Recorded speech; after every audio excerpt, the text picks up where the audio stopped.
9 News Plus weather, sponsored by Carrier Colorado. The future of home comfort is here.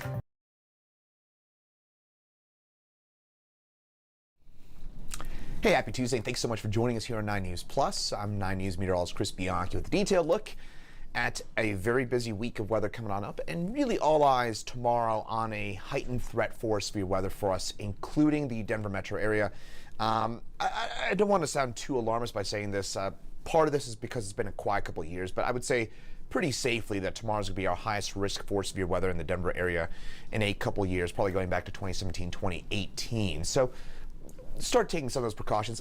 I'll get into some of this here in the next little while, but tomorrow definitely a good idea to have the car inside a garage or under a carport if you have access to one, and probably a good idea for that tonight just in case as well. So hail, damaging winds, that looks to be our main threat, and there is also a tornado threat for tomorrow as well. So let's start things off by looking outside right now. So what are we seeing right now? We got a whole lot in the way of sunshine, and in fact, it's what you can't see above that's going to be our big weather player for today.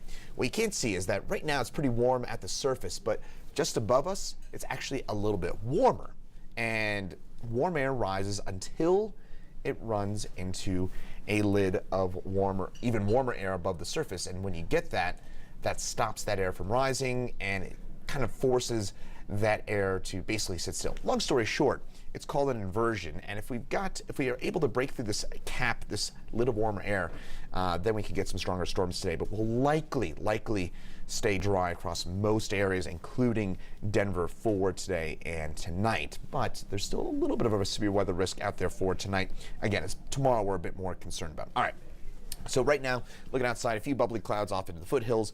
For Denver area, again, it's going to be just a warm, sunny day for the most part tonight. A slight chance for a storm or two, especially north and east Denver, but I think we'll mostly stay dry. Then looking up into the mountains, things dry up this way for now, but up here, as you might expect, this is where we're expecting snow. So we've got the potential for severe weather, for, in some cases, a foot plus worth of snowfall, and basically every kind of weather is possible for us across northeast Colorado over the course of the next 24 hours. Another day in the life of being a meteorologist here. So, high severe weather threat for tomorrow across the Denver metro area. This includes the entire metro area: Morrison, Palmer Divide, Greeley, Fort Morgan, really the extended metro area. This includes all of you. There's going to be a threat for severe weather that encompasses really across northeastern Colorado below 7,000 feet in elevation. So again, that's 99% of us under this risk for severe storms, and it's pretty equal for us in terms of that threat for severe weather across the metro area. Isolated storm threat for today and kind of more tonight. It looks like between about 6 and 10 p.m. we do have the chance for seeing some stronger storms for tonight.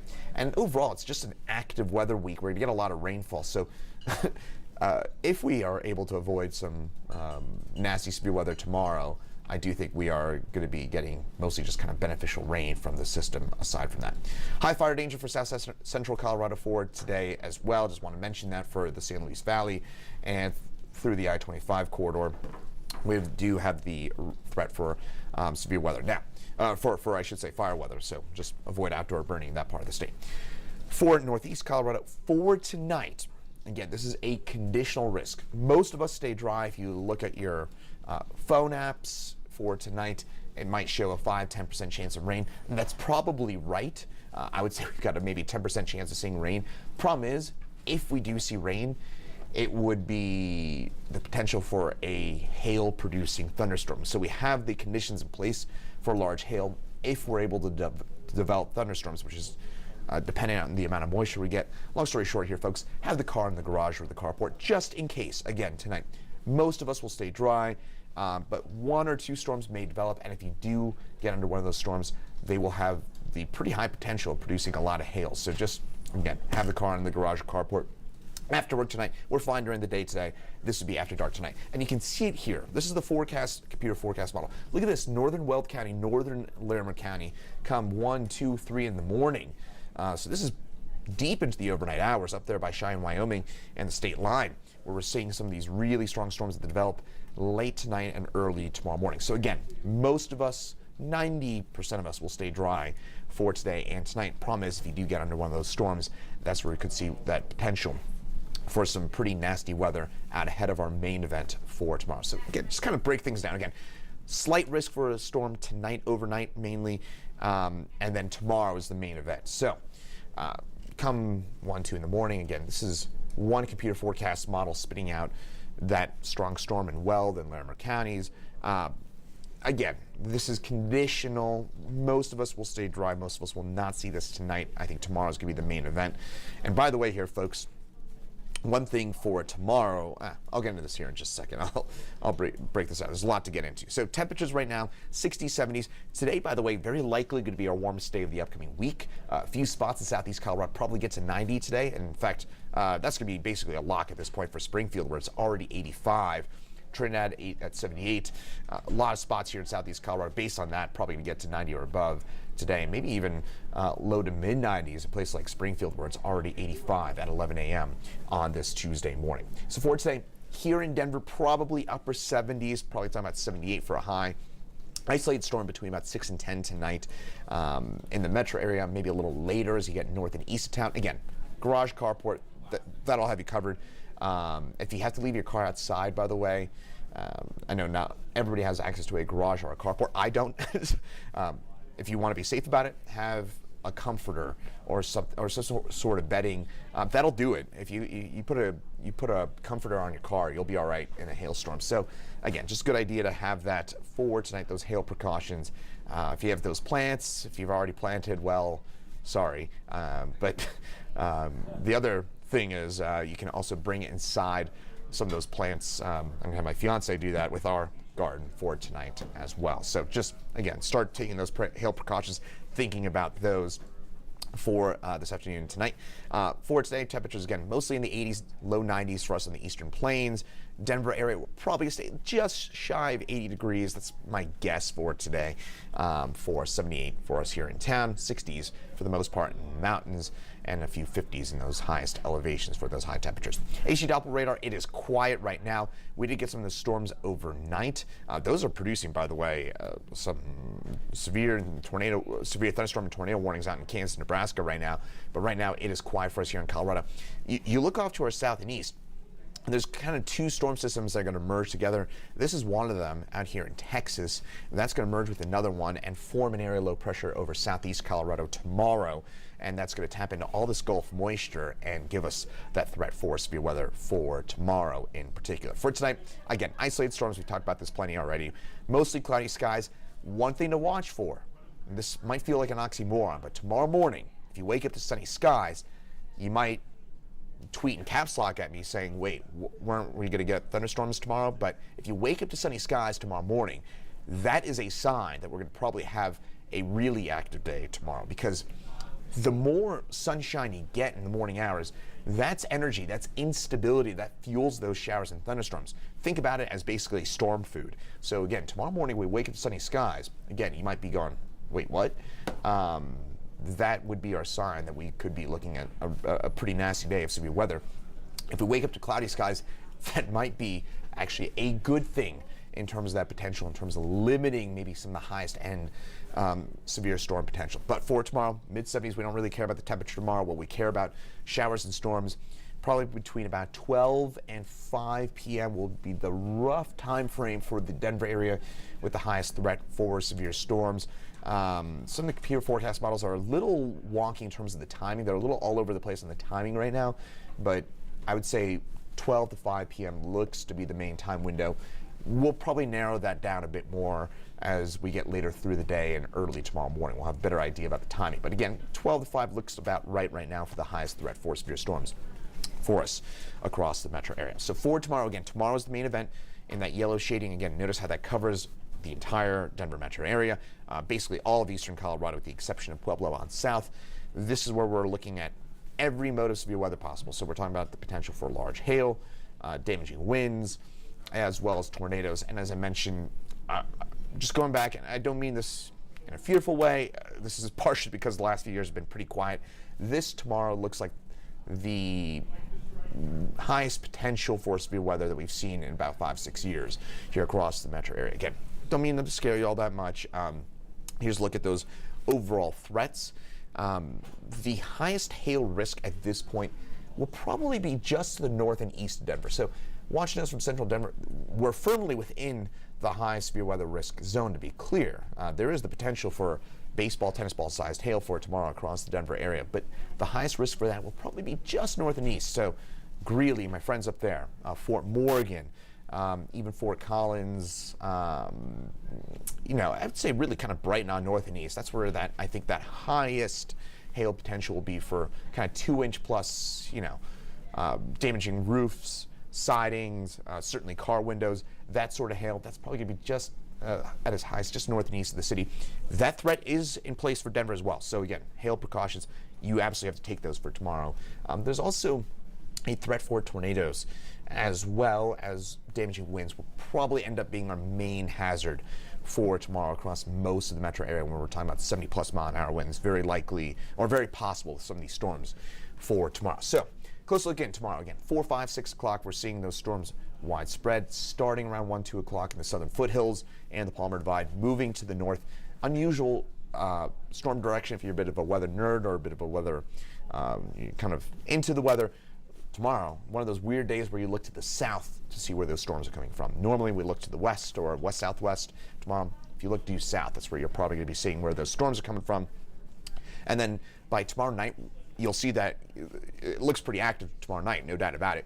But tomorrow night we transition from more of a storm threat to a plain rain and just a beneficial rain kind of event for us here across the metro area. So, close look in here.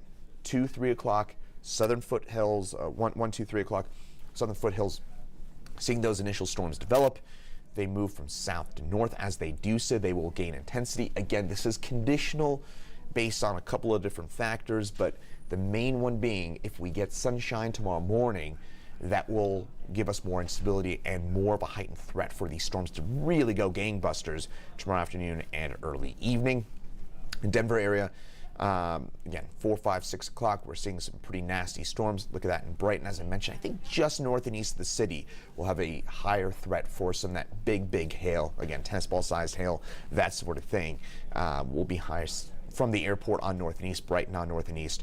And then tomorrow night, look at that up into Weld County. I definitely don't want to be up there under one of those storms tomorrow night, because that looks straight up nasty tomorrow night with the potential for all modes of severe weather. And that threat will gradually dissipate as we head through the evening. We'll see some maybe rumbles of thunder tomorrow night, but it's going to be more of a plain rain, soaking rain sort of event for us tomorrow night across northeast Colorado. The main severest storm threat would be between about 12 and 5, maybe later based on what we saw with that computer forecast model in northern Colorado. But for most of us, again, I think 12 to 5, maybe 12 to 6 would about do in terms of that threat for severe storms. Once we get past that, now, fingers crossed, I'm not saying this facetiously, if we can avoid some of that higher end severe weather, for most of us, what this ends up being is a very beneficial rainfall event. We're going to get a good soaking rain out of this for tomorrow night, for Thursday. Thursday looks like kind of a cloudy, rainy, dreary day, but great news, I mentioned this before, is on average our wettest month of the year on the front range. So we want and need the rain this time of year. And you know what, here folks, we get a widespread inch of rain, inch and a half of rain. That is just awesome news. That continues what we saw at the end of April with a very busy stretch out then, and hopefully we keep that going. Oh, and by the way, 8, 9, 10 inches of snow for us above 8,000 feet in elevation. Only in Colorado here, folks, do you throw in at the end the potential for 8, 9, 10 inches of snow for tomorrow night, as well as Thursday morning. Then once we get past that, we got some more storm chances for the upcoming weekend, including, unfortunately, Mother's Day. Mother's Day does look a little lousy. Sorry to break that news to you, but it doesn't look all that great on Mother's Day. But we're not talking about, I don't think, any sort of major severe weather hazards on Mother's Day. It's just some storms during the afternoon and cooler temperatures. Our average high this time of year, we're normally in the upper 60s on average, but we'll be well below that for Mother's Day. And then we warm back up again, a bit more of a usual weather pattern for early next week. And that's the way it's shaping up right now, but all eyes, of course, on tomorrow in particular. And just kind of reiterate what we're looking at for tomorrow. Looks like, again, 12 to 5 for the Denver area in terms of that potential for severe storms. All modes of severe weather, hail, damaging winds, tornadoes, all possible. Might be a good idea tonight to review that tornado preparedness plan. Basically what you need to know is if you're at work, if you're at home, just if a tornado warning is issued for your area, where to go. And normally, what you're talking about, if you got a basement, that's the best spot. If not, it's an innermost room, so a cedar closet, a bathroom, and general thought. All it takes is about 2 seconds to think about what's the innermost room in your house. Just think about that for a second. Tell your kids, tell your family about that, and just, hey, we got a tornado warning tomorrow. Go to that cedar closet, go to that bathroom, and you'll be good to go. And again, worth noting, just we do have a risk for tornadoes tomorrow. Just worth reviewing that tornado preparedness plan. I would be, I bet tomorrow we're going to see tornado watches across northeast Colorado, so just worth pointing that out. And then a higher risk for all of these kind of higher end modes of severe weather will likely be just the north and east of Denver. So again, to me, Brighton, DIA, north and east of there, Weld County, Morgan County, even Washington County, so Akron. This, to me, right now, subject to change, would be the area of the heightened risk for some of that really intense hail and the potential for some tornadoes. But want to be clear about this. Denver, we are all included within that risk zone for tomorrow as well. It's just, when we're talking about severe weather, things are pretty fluid and they change pretty quickly here. But Denver, we're, again, firmly within that risk zone for some of that higher end severe weather. So again, top line takeaways, there is a chance for some overnight storms tonight that could produce some large hail. Very slim chance, most of us will not see one, 10-20% chance of seeing that, but just have the car in the garage or carport just in case for tonight, in case if you have access to one.